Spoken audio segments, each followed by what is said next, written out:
From the Library of Congress in Washington, D.C.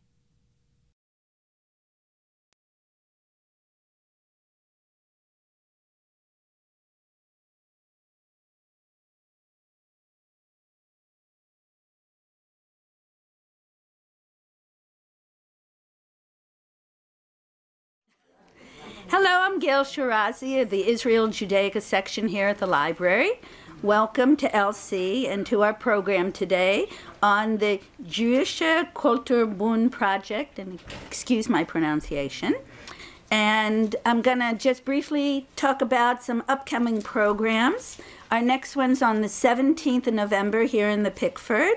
And it's award-winning Israeli author and illustrator Alona Frankel. You may know her from Once Upon a Potty, but she's also done her memoirs she's written a book called Girl, My Childhood and the Second World War. She was a hidden child at a very young age. And these events, the series of 3 events that I'm having, are in commemoration of Kristallnacht, the Night of the Broken Glass, that happened November 9th and 10th, 1938. Today's event is co-sponsored by the Motion Picture, Broadcasting and Recorded Sound Division, European Division, and the Hebrew Language Table here at the Library of Congress in cooperation with the Goethe Institute and the Rabin Chair Forum at George Washington University. I would like to thank all the participating organizations. I would also like to thank Audrey Fisher and the Public Affairs Office and Galina Tevorovsky of the IJ section. And of course, our presenters and performers. Project Director Gail Prinsky, and the performers, soprano Sarah Baumgarten, and our pianist Patrick O'Donnell, right there. Sarah was actually Patrick's student at the Peabody Institute of Johns Hopkins University, and both are education directors and music collaborators of the project. The enthusiasm and passion and commitment of those involved in the project was just amazing. Gail's, Prensky's energy and leadership has moved the project forward to promote arts even in the face of tyranny and adversity. And I like the quote from her website: "Power of music, resiliency of the human spirit, and the will to survive." It gives me great personal and professional pleasure to introduce Gail Prensky, who will introduce Sarah and Patrick. Thank you for giving of your talents and your time for this event. And we'll have a period of Q&A following the event. Thank you.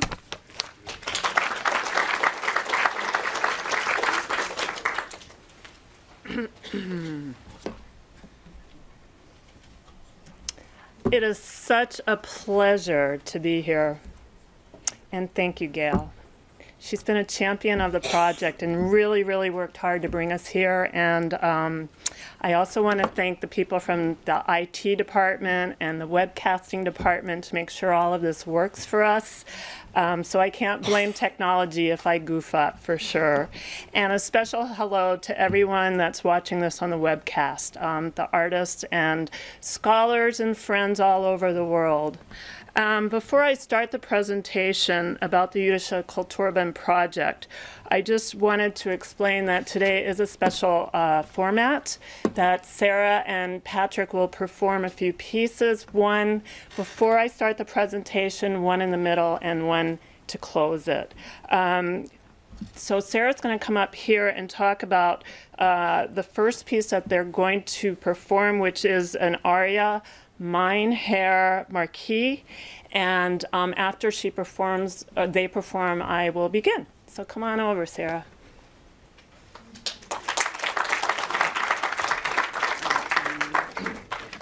So just to explain about the aria before we begin, Mein Herr Marquis is from the opera Die Fledermaus by Johann Strauss, and that means the bat.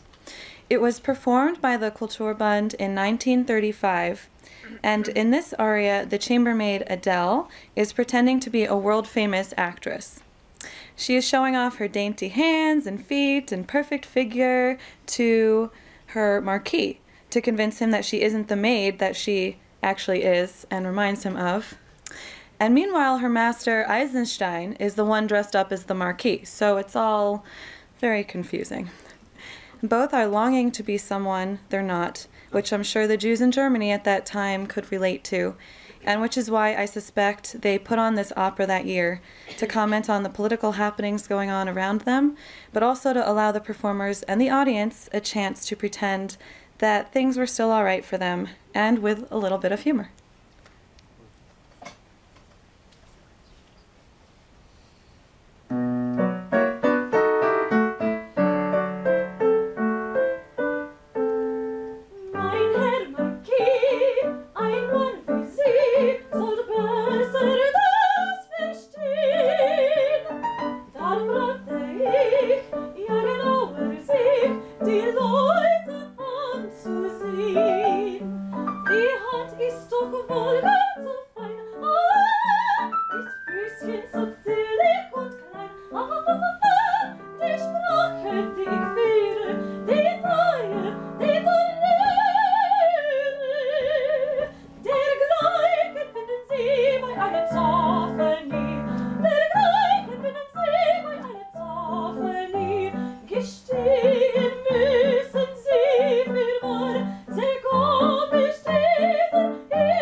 Wow.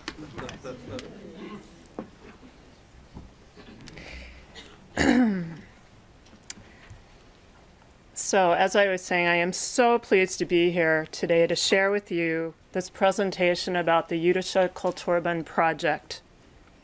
It's a project I founded years ago to tell the story of artists and musicians responding to oppression in the most powerful ways through their art and music. And I really love telling this story. About 15 years ago, I learned about the story of Jewish musicians and performing artists in Berlin in 1933 when they were fired from their jobs in places like the Staatsoper, the Berlin Philharmonic, and the State Opera. They were fired because they were Jews. A small group of Jewish artists met And what they decided in response to their being fired was extraordinary. Led by Kurt Singer, the artistic director, they would propose to the Nazis that they organize their own cultural association for Jews only. They would be self-sustaining through membership subscriptions. Kurt Singer delivered their proposal to Joseph Goebbels' office of Propaganda and Enlightenment. Surprisingly, the Nazis approved the proposal. The Kulturban understood that the Nazis would oversee their organization and approve of all their activities.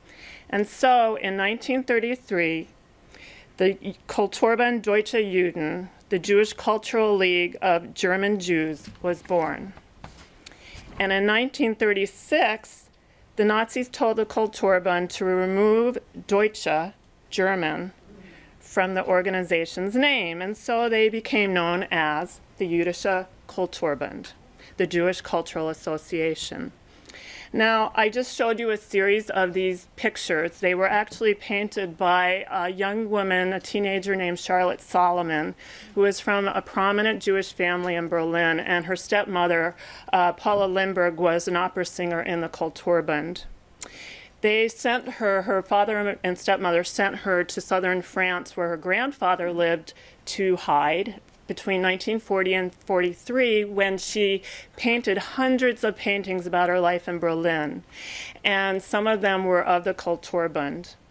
Charlotte and her unborn child were perished in Auschwitz in 1943. When the Kulturbund started in 1933, it opened in Berlin, then soon after opened in 42 theaters around Germany. The Kulturbund performed operas, dramas, symphonies, and cabarets. Some of the finest musicians of Germany were members. To give you an idea of the size of the organization, they hired about 2,000 artists. Hannah's one of them, and their membership swelled to about 70,000 people. At its height in 1937, there were 18,500 members in the Berlin Kulturbund alone, more than 10% of the Jewish population there. Since I learned this story, I am still amazed by the idea of artists responding to their expulsion from jobs in their homeland by organizing as they did, and am perplexed by the Nazis sanctioning their plan. On the one hand, the formation of the Kulturbund was an act of defiance by the Jewish artists. And for some of the artists, they thought that they were safe, performing in a haven away from the darkness covering the outside the theater. For the Nazis, we believe that the Kulturbund was used as a propaganda tool to tell the world the Jews are doing fine. And perhaps it was a way for the Nazis to contain the Jews. It was certainly the beginning of marginalizing, repressing, and ultimately squeezing them out of society. For the Kulturbund, did it ultimately prevent some artists from leaving sooner? Did it provide them with a false sense of security? Or did it succeed in defying the Nazis and provide a way for many artists to survive? Maybe the Kulturbund were all of these things. I started this project to capture these Kulturbund artists' experiences and issues and to explore how the Kulturbund is relevant today. My first task was to interview as many survivors as I could locate. I filmed 15 interviews. Most of these subjects have since died. One of those I interviewed attended a Kulturbund performance. She remembers seeing Barbara of Seville. I interviewed performers, an actor, a dancer choreographer, Hannah, and several musicians. And I interviewed a seamstress who altered the same costumes over and over again for many performances. These interviews were very moving, as the subjects described their memories living in Germany, their experiences in the Kulturbund, and the performances in which they played. A common theme for all of them, which Gail had said before, the power of music, the resiliency of the human spirit, and the will to survive. So Hannah was a choreographer and a dancer in the Berlin Kulturbund in 1938 and 39. She and her parents fled Germany for New York before the Nazis stopped giving out visas. After settling in America, Hannah founded the Hannah Kroner Dance Studio in Long Island. Hannah passed away last year at the age of 95. Her legacy continues through her children, grandchildren, and proteges in the US and abroad. So to start her story, I wanted to share with you a film interview excerpt. As the years went on, the world of the Jews became more narrowed. And really, there was no way that any Jew, well, I lived in Berlin, but it held true for the whole country, was able to go to any theater, go to any movie. There was no television in those years, and the radio was only what the Nazis chose to present. So our world was totally void of entertainment, and the Kulturbund brought this in its best form. I would like to nowadays tell people that if something like this would happen in this country, God forbid, to imagine that all the top artists of Lincoln Center, the Metropolitan Opera House, our movies, our books, if everyone who is of Jewish religion or had one Jewish grandparent would be totally prohibited to follow their profession. And those people grouped themselves together and formed the Kulturbund.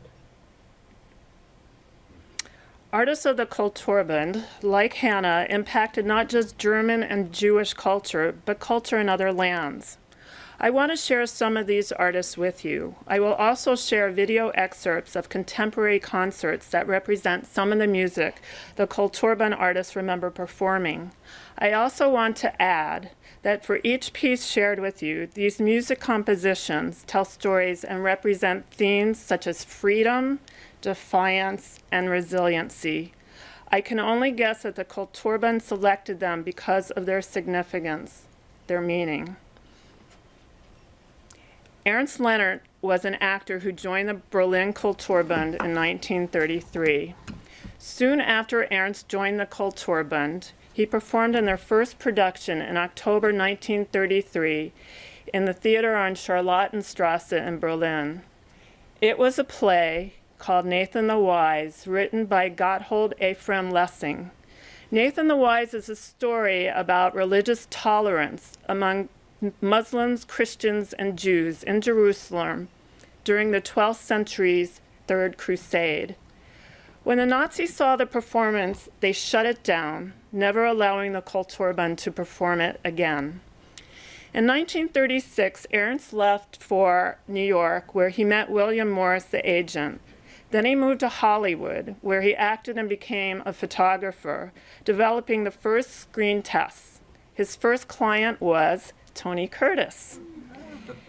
His last performance in 2004, a year before he died, was a German-Israeli co-production called Walk on Water.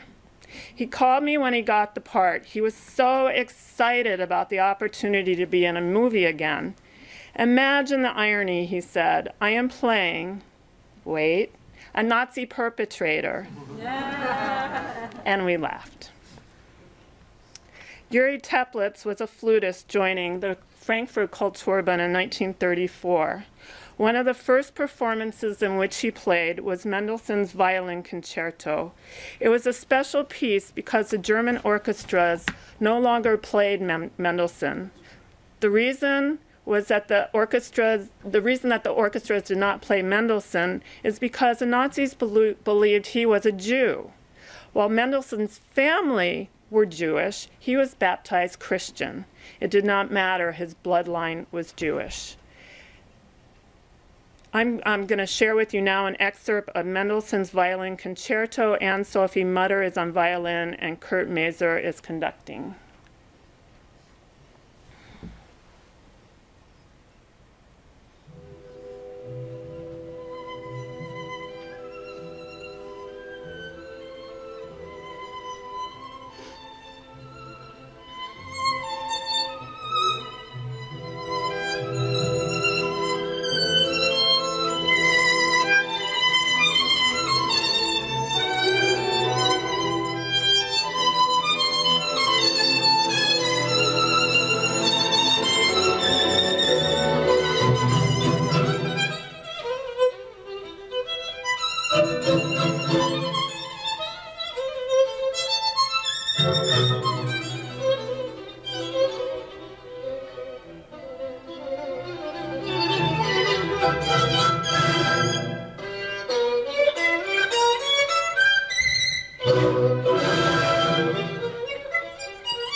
In 1936, Urey left for Palestine along with conductor William Steinberg and others from the Frankfurt Kulturbund to help start Bronislaw Huberman's Palestine Symphony Orchestra, which is today the Israeli Philharmonic.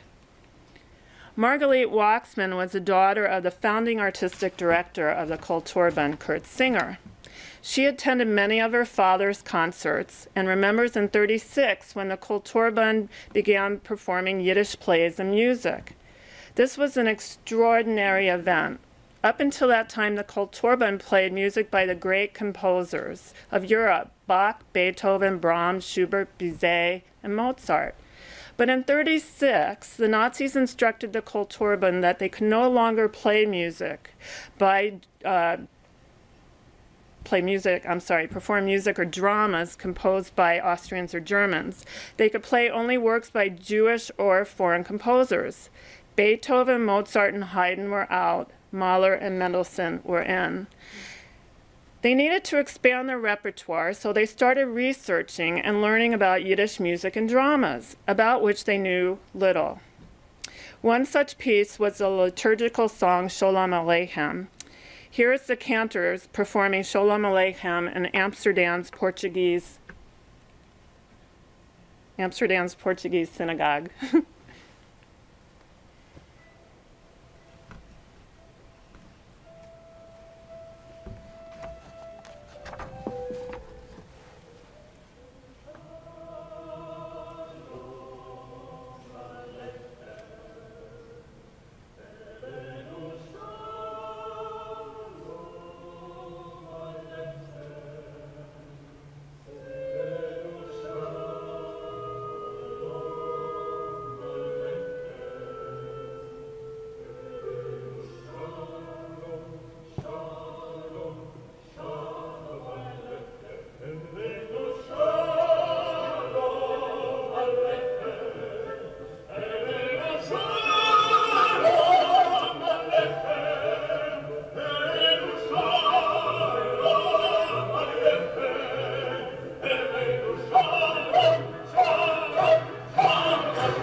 Great. Margalit's father, Kurt Singer, was passionate about the Kulturbund. In fact, he believed that he and the Kulturbund were special and protected by the Nazis. In 1938, he left Berlin for the Netherlands and then went on to the United States to visit his sister and lecture at Harvard. Singer was also lecturing in New York's Young Hebrew Association and was given an offer for a permanent post at Yale, which he turned down. He couldn't shake his commitment to the Kulturban and wanted to return to Berlin. The actor, Ernst Leonard, visited him in New York, telling Singer about Kristallnacht and begged him to stay in the U.S. Singer told his friend he must go back, quote, to rescue what could be rescued, quote. On his way to Germany, Singer stopped in Holland to see his friends. They persuaded him not to return to Germany. He realized that Kulturban could not survive, and he decided to stay in Amsterdam. After the Nazis' occupation in Holland, Singer tried to return to the U.S., but he couldn't get a visa. Eventually, he was sent to Theresienstadt, where he died from illness. Margalit, her mother and sister, emigrated to Jerusalem. Singer's grandchildren and great-grandchildren live there today. Today, we are remembering November 10th, 1938, the second day of Kristallnacht, the night of broken glass. Terror swept through Germany, setting synagogues on fire, killing hundreds of Jews, closing the businesses and schools, and sending tens of thousands of Jews to concentration camps. But imagine, 3 days after Kristallnacht, on November 13th, the Kulturban reopened its theaters. Max Ehrlich and Willie Rosen resurrected the cabaret and comedy revue they had been running since October. This must have been an exhilarating and uplifting event for the Jewish performers and audience. Willie Rosen said, "One takes a thin comedian and a fat comic. One adds a few pounds." Whoops, darn it. I need to go back one. Okay. One takes a thin comedian and a fat comic. One adds a few pounds of sex appeal. One adds a few comprehensible melodies, which the audience can sing after the show. One adds a few old jokes from which you cut off the beards. One takes a lot of new jokes and some ornaments, red, green, and blue lights.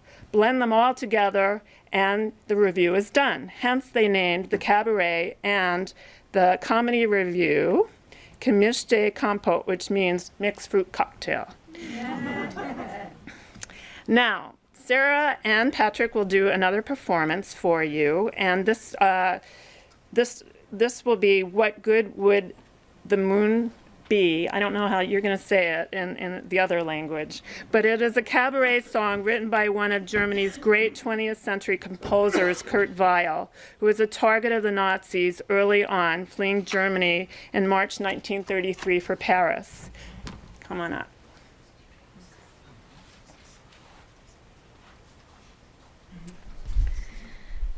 So Kurt Weill's Street Scene premiered on Broadway in 1947. Therefore, it was not performed by the Kulturbund. However, Weill's music was well represented on their many programs. The aria What Good Would the Moon Be addresses the importance of love over material things. After all, love is what makes life worthwhile. In our context, this aria helps us to realize that without love, the Jüdische Kulturbund would not have even existed. Because so many had a love of music and followed through with keeping it accessible, hundreds, perhaps thousands of people were able to trudge through the years leading up to the Holocaust with hope instead of with fear. So enjoy What Good Would the Moon Be?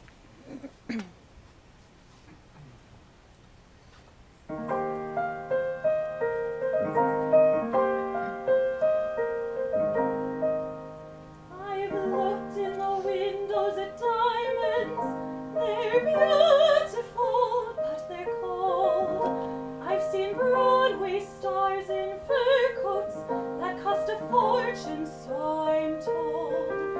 I guess I look nice in diamonds, and the stables might add to my charms. But if someone I don't care for would buy them, I'd rather have two loving arms. What good would the moon be unless the right one shared its beams? What good would dreams come true be if love wasn't in those dreams? And a primrose path, what would be the fun?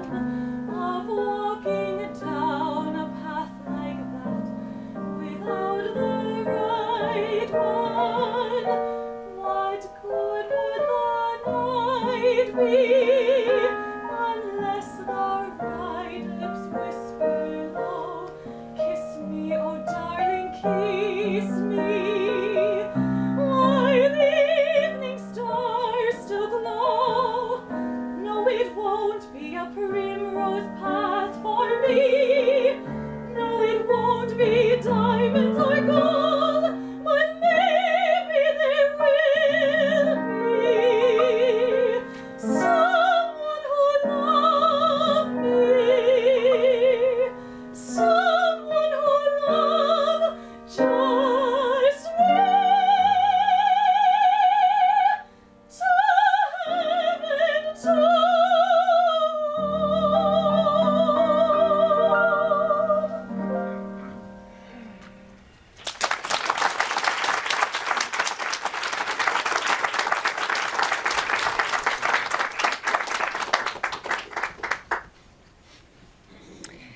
Henry Meyer played violin and viola for the Kulturban between 1939 and 1941. Henry met the conductor of the Berlin Kulturban, Rudolf Schwartz, at a bus stop in Berlin one day and was invited to audition for the Kulturban Orchestra. Only 16 years old, he was the youngest performer of the Berlin Kulturband. Carl Nielsen's The Inextinguishable Symphony was the last performance of the Kulturban conducted by Rudolf Schwartz. Nielsen wrote in his notes that this symphony applies to that which is inextinguishable and the will to live, which made it appropriate for the Kulturban to play the symphony on the day the organization closed on September 11th, 1941. This is an excerpt of the symphony conducted by Simon Rattle, who was a protege of Rudolf Schwartz when they worked together in Birmingham, England.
When the Kulturban closed, Henry, like others who stayed with the orchestra until the end, was sent to the camps.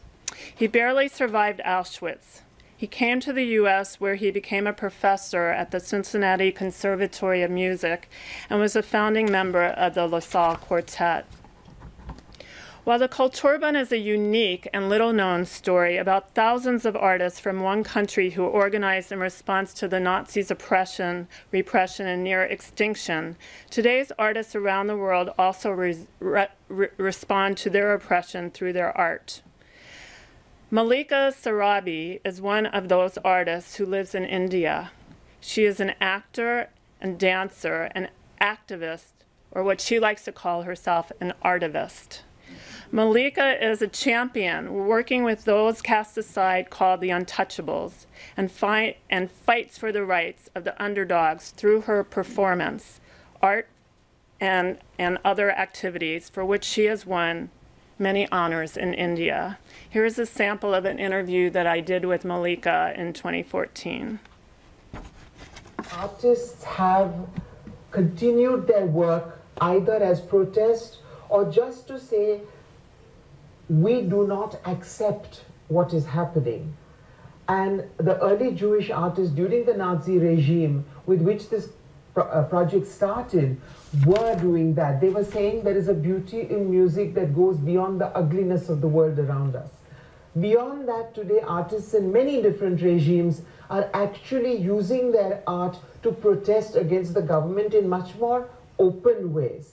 And I think many of us feel isolated from each other. We don't know who it is in Afghanistan who's doing similar work, or who it is in Nigeria who's doing similar work. And I think if this project can bring those together on one platform, we will be creating a sorority or a fraternity of people who know I'm not alone. And I think that's why this is so important. We want to explore how artists today might connect to the Kulturban and the issues they face, the choice to stay or leave their homeland, and what the ramifications of their choice means. We also want to look at the issue of identity and the power of music and art. We have talked with 34 artists from 22 countries, including Afghanistan, Argentina, Burma, Cambodia, Chile, Congo DRC, India, Iran, Mali, Niger, North Korea, Pakistan, Sri Lanka, Sweden, Uganda, and Ukraine. While the Nazis did not allow the Kulturban to film their performances or record their music, today we have the advantage of technology and social media that break down the barriers, despite dictators' efforts to squash or quash their attempts to let the outside world know about them. I'd like to share with you examples of our collaborating artist stories. This is Manira Hashemi. She's a performing artist from Afghanistan, now exiled in Sweden, as is one of her brothers and his family. Her parents, 2 sisters, and another brother live in Berlin. She and her family fled in 2012 after years of threats and abuse by the community, 1, for being a Hazara, 2, for being women who worked outside the home, and 3, working as performing artists, which is akin to those in Afghanistan as being prostitutes. Manira's mother encouraged her daughters to continue their art and work. Her father and brothers followed Manira's mother's lead, defending Manira and her 2 sisters. As a result, the family was assaulted many times. Their lives were threatened, so they chose to flee. Manira is an accomplished actor, director, and playwright. Her 2 sisters are actors. One brother is a filmmaker, the other a musician. Today, Manira travels to perform her one-person play called Sitahara, The Stars, which she wrote after she moved to Sweden. It is a story about 3 women and their sufferings in Afghanistan from 130 years ago to now. This is Arn Chornpan, who is a musician living in Cambodia. Arn came from a family who opened an opera company. When the Khmer Rouge took power in the 1970s, they targeted artists, sending them to the camps and killing many of them. Arn was sent to a camp where he learned how to play music. He says music saved his life. While in the camp, he was made to play for the Khmer Rouge Guards, and while victims were being tortured and killed. He eventually was given a rifle, like many boys, sent into the jungle to kill the Khmer Rouge at the Thai border. He fled, escaping to a refugee camp where he met an American man. The man took Arn back to New Hampshire and adopted him. After a full education, Arn started Cambodia Living Arts to support and educate Cambodians, teaching them music and giving them a better life. He now lives in Cambodia. Ten Lin was born and raised in Burma, now Myanmar, where his father owned a sawmill. Ten Lin began painting as a boy, attended Rangoon University, where he studied law and supported himself as a comedian and actor. One of thousands of Burmese arrested, Ten Lin was thrown into prison for protesting against the repressive government. He was political prisoner from 1998 until 2004. While confined, often in solitary confinement in the Mandalay prison, Ten Lin persuaded guards with whom he became friendly to purchase and smuggle in paints for him. He used items in the prison like bowls, syringes, cigarette lighters, and the absence of brushes to make paintings and monoprints of cotton prison uniforms like this. Working at night and for 2 hours at a time while friendly guests were on guards were on duty, he used bars of soap and sculpted images of cellmates and painted the prison surroundings and the suffering faces of fellow prisoners. Tin Lin successfully arranged to smuggle more than 300 paintings and sculptures out of the prison, which were later deposited in the International Institute of Social History in Amsterdam. On December 12, 2012, Tin Lin was one of 80 artists from 24 countries who participated in the first annual Kochi Maziris Biennale in India. Tin Lin's multimedia artwork called The Special Court was installed in Mandalay Hall in the Jewish quarter of Kochi. The installation based on Tin Lin's written story about his sentencing in the Mandalay prison. In July 2013, Tin Lin returned with his family to live in Burma to take advantage of the new reforms in his country. He is currently working on a show of hands, capturing in plaster the hands of thousands of former political prisoners in Burma. So far, he has completed more than 400. The show of hands represents how Burma was once broken and now in the process of healing, and it is also about the process of engaging the community through performance and public art. This is Joan Belmar. He's a visual artist working in mixed media. He was born in Chile and now lives here in Tacoma Park, Maryland. As a young boy, Joan grew up in Chile under the dictatorship of Pinochet in the 1970s, 80s, and 90s. His mother worked in a factory. One day, Joan remembers walking over a bridge where he saw bodies floating. As he got older, aware that he was gay and had a strong design and artistic talent, he knew he was going to have to leave Chile because the penalty for homosexuality was death. Expressing one's artistic ideas was risky. In 1995, leaving his homeland and his family, he fled to Spain, where he experienced freedom for the first time. Later, Joan came to the U.S. and became a citizen. In the last year, Joan has exhibited his works at the Addison Ripley Fine Art in D.C. and the McLean Project for the Arts in Virginia. He also traveled to Paris and Vilnius as one of 12 participating artists in UNESCO's Light Spaces exhibition. Alda Fi is a fashion designer from Niger and Mali, now living in Silver Spring, Maryland, and in Paris. Alda Fi was born in Niger and eventually moved to Mali. He fled from Mali years ago when the extremists threatened his life for supporting the rights and economic independence of women and providing them with beauty. Alpha D is an extraordinary, talented designer who combines Mali fabric design with couture fashions. His work can be seen every year in Paris. He has a school in Mali where he educates others in design.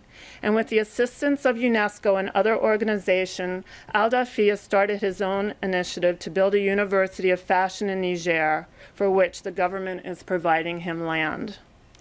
Kim Young-soon. She is a performing artist from North Korea, now in South Korea. Young-soon was a choreographer and dancer until 1970 when she was married and started raising children. This was during the Kim Il-sung's rule. One day, the authorities arrested and took away her husband. A month later, she was taken to a National Security Agency building for interrogation. There she was told to write in a notebook everything about her life and everyone she knew. After 2 months, she and her family, her parents and 4 children, were sent to a concentration camp called Yodak. Her parents died of malnutrition. One son was shot and killed trying to escape, and another son was left on the ground outside of her home in the camp, dead from drowning. After 9 years, she and her 2 surviving children, a son and daughter, were released. She adopted out her teenage daughter to a farmer for a better life. Years later, she learned why she was sent to the concentration camp. She knew a secret that no one was to know, which she revealed in those interrogation notes. She was friends with an actress who would become the mistress of Kim Jong-il, and who later gave birth to a son, who, by the way, is today's North Korean's dictator Kim Jong-un's older half-brother. 15 years since her release from the Yoda concentration camp, Young Soon and her son escaped, finding their way to South Korea. There she wrote a book and then choreographed a dance as part of a theater production of the Yoda concentration camp. When I asked Young Soon, now in her 70s, how she could survive so much pain and loss, she said that every day she embraces freedom in every moment of life. Young Soon is a human rights activist fighting for the rights of North Koreans. Tarika Kenneth Desiree is a performing artist living in Uganda. Today, Ugandans are experiencing increased oppression, with the parliament passing a law allowing police more power while restricting people's rights. People are not allowed to gather in public places or express dissent or criticism of their government. Police may use firearms to shoot and kill protesters and bystanders in demonstrations. Media outlets are targeted and closed down, and threats are made against civil society groups and journalists whose work involve government policy and human rights, particularly the rights of lesbian, gay, bisexual, and transgender people. Tarika shared examples of how the mandate was used against people where he lives.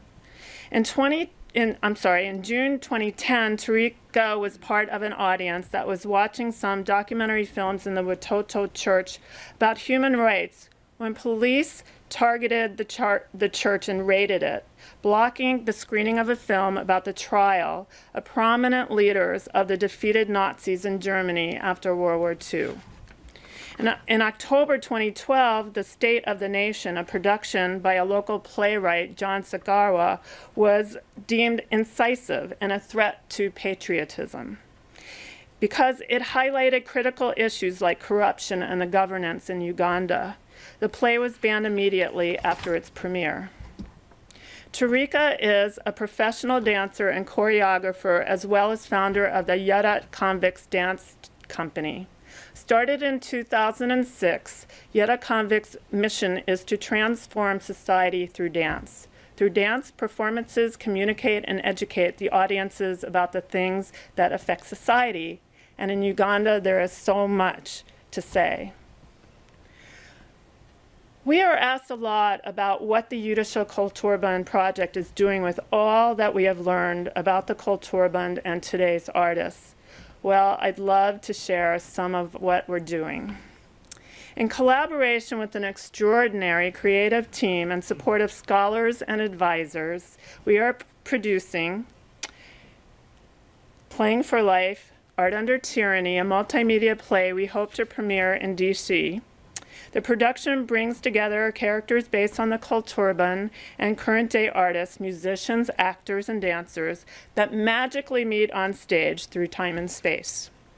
We have started development of a dramatic feature film about the Kulturbund, and we are calling it Life or Theater, which is set in Berlin in the 1930s. As I speak right now, our screenwriter is writing the first draft of the movie, so I don't want to reveal too much about it. We are also building an education program. We have ideas for working with teachers and kids that include connecting classrooms in the U.S. and abroad, where we explore issues of oppression and responses through art and music. We are also planning with the Gesher Jewish Day School and the Musicians for World Harmony a series of kids' music videos.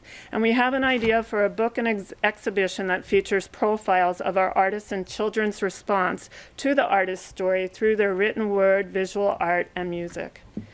We continue to find new artists and audiences who connect with our efforts. In September, I was in Sweden giving a presentation at a conference about culture and freedom of expression.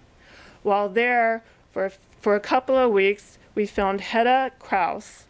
She is a Swedish playwright who uses storytelling to expose oppression of women, and is working on a performance right now about the wrongs of the Roma people, which is an initiative supported by the Swedish government. And we interviewed 2 refugees. Khalid Harara, a Gazan rapper who is working in Sweden on music programs for kids in his homeland and is also planning a music academy there. And Asad Buddha, a Hazaran historian and philosopher from Afghanistan who feels a deep affinity for Judaism and was fired from a university position in Afghanistan for sharing with his students his connection to the Jews' history, their struggles, strong sense of identity, and ability to overcome adversity. More than 1,000 fatwas have been issued against him, and his visa's running out. He can't return to Afghanistan because he will be stoned to death. He told us after our interview, "Your work is a constellation drawing stars in the dark sky. I am a darkness and trying to connect you to the Hazara artists, the stars of Afghan, Persian, dark history."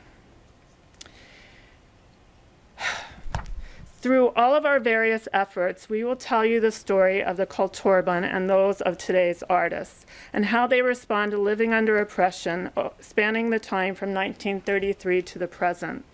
I want to thank you all for allowing me to share the faces, the music, the art, and the stories of the artists who define our project. They motivate me every day. These artists are brave, generous, and appreciative of what we were doing for them on our project. We are grateful to them for allowing us to share our stories with you. Our project's desire is to introduce you and others to the Kol Torban and today's artists and show you how they respond to oppression through art. It is our hope that through the Yiddish Kol Torban Project's efforts, we will bring a collective voice for today's artists, as well as bring awareness about what others are experiencing elsewhere. We believe these artists are the best of humanity and encourage all of us to be tolerant of our differences, live in peace, allow us to express ourselves freely, and support healthy discussions about issues without threatening our lives. Now we will enjoy the last performance of Sarah and Patrick. And I believe it is I Want to Live. Okay, and once again, just imagine what it was like for the Kol Torban being in the theater when this was performed.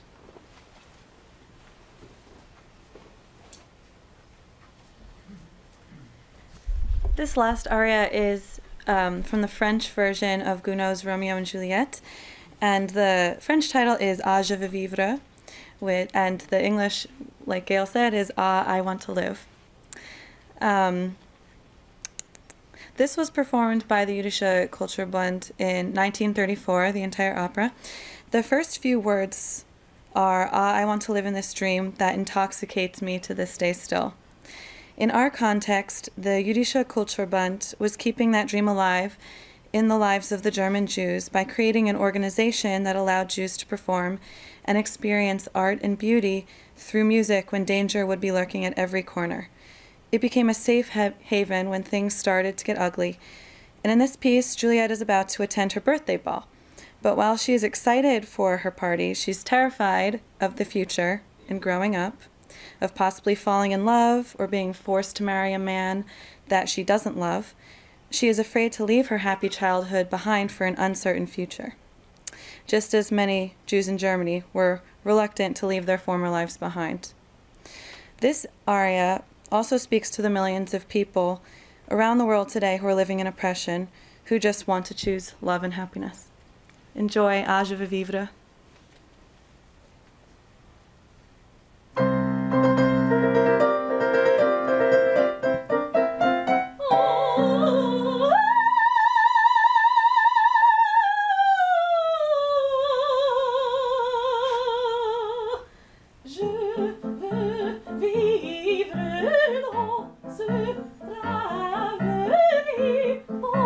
Vivre ce jour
Yeah, so we're ready for any questions, discussion, and also you can always find more information on our website, so please visit and help us along.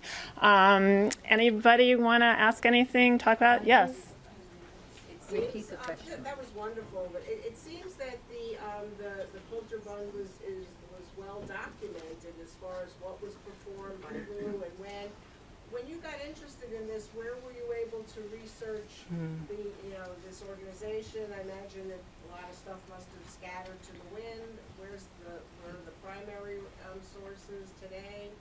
So the question is, where are primary materials research available for the Jüdische Kulturbund? And you're right, they were scattered all over. Like I said, there were 42 theaters around the country. In Berlin, there is the Akademie der Kunst. In New York, there is a Leo Baeck Institute, and at the Holocaust Museum, they have some material.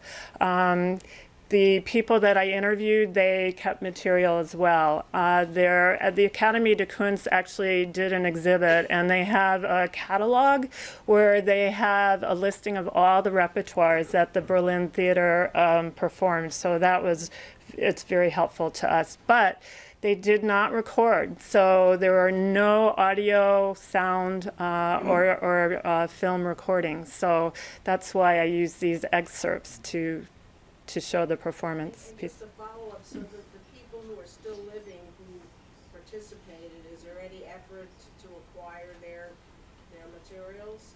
Records? Well, so the question is there any effort to collect the information from those who still survived?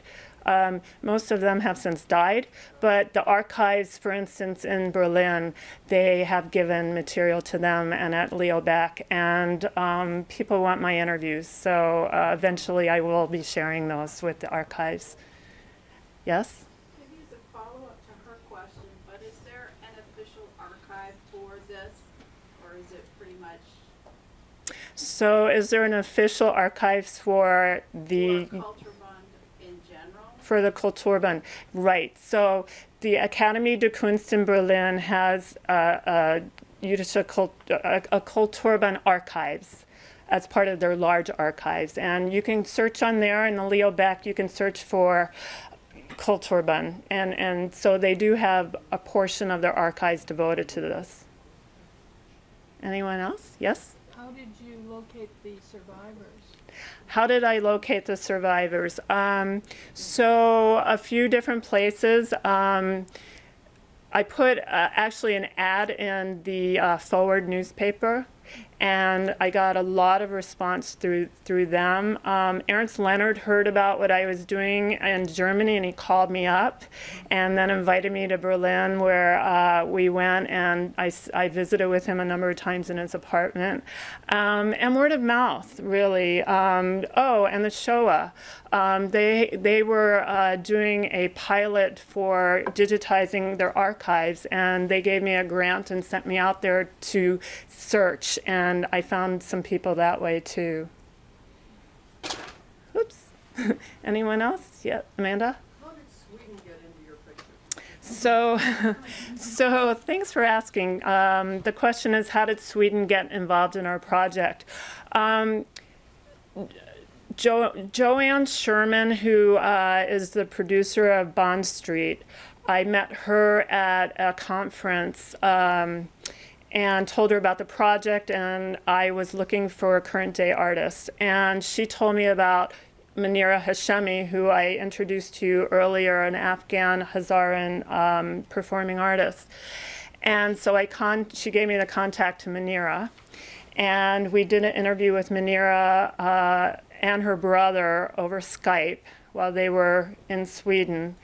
And then she shared the story I wrote and the interview that I did with her director in Sweden.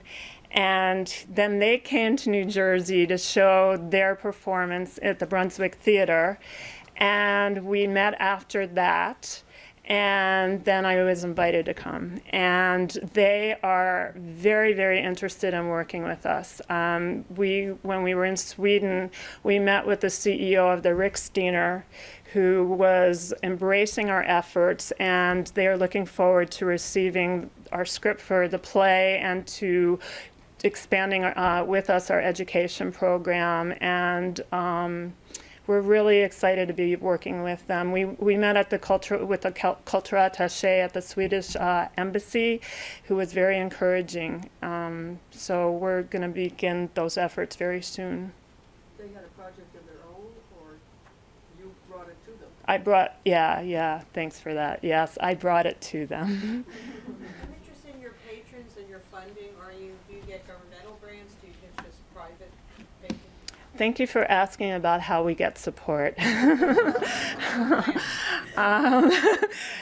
That's great. So we've gotten some grants. We got a grant from the Claims Conference and from private people to help us. We did a theater workshop to explore the issue of connecting the Kulturbund to current day. We've gotten a couple of other grants and individuals give, and we need to raise a lot more money. So we are asking everyone to give support or to let us know of organizations that would welcome this. I think we'll get some things out of Sweden. And I think because it's interdisciplinary, there are a lot of different avenues that we can go to get the support, because I think this is a universal story. And I think it will appeal to a lot of different groups. So thank you. One last question. Well, I want to thank you. I want to thank Gail, and I want to thank Sarah and Patrick for taking us on this cultural journey through time, internationally, and hopefully to the future. So thank you, and I hope to see you at other programs that we do, but this was a really special program. Thank you very much. This has been a presentation of the Library of Congress. Visit us at loc.gov.